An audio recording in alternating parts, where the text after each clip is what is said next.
Ako si Philip Gonowon. Dati akong OFW from Spain. Since nanggaling ako sa isang probinsya ng Bicol na hindi masyadong kilala, San Vicente Norte, Iriga City.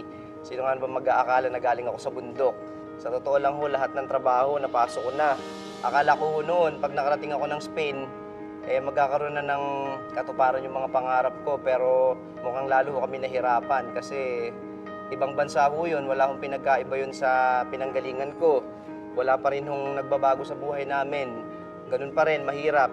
Ang pangarap ko lang naman talaga, mabigyan ng magandang kinabukasan yung pamilya ko. Hanggang sa salamat sa Diyos, dumating ang front row. From Spain po, walang nag-invite sa akin.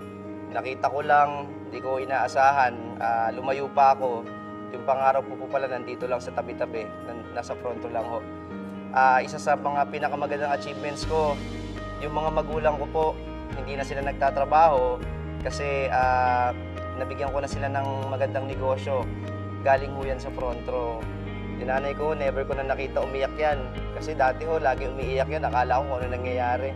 Yung pala, wala lang siyang pera. Sobrang saya dahil yung buhay namin mas magaan na. Yung pangarap ko, unti-unti ko nakukuha. Basta huwag kang mawawala ng tiwala sa Diyos, tiwala sa sarili mo. Tuloy-tuloy lang basta may pangarap ka. Wala namang imposible sa mga taong maraming pangarap. Kasi marami ko talaga akong pangarap. So, dito sa front row, lahat po yan maliwanag na.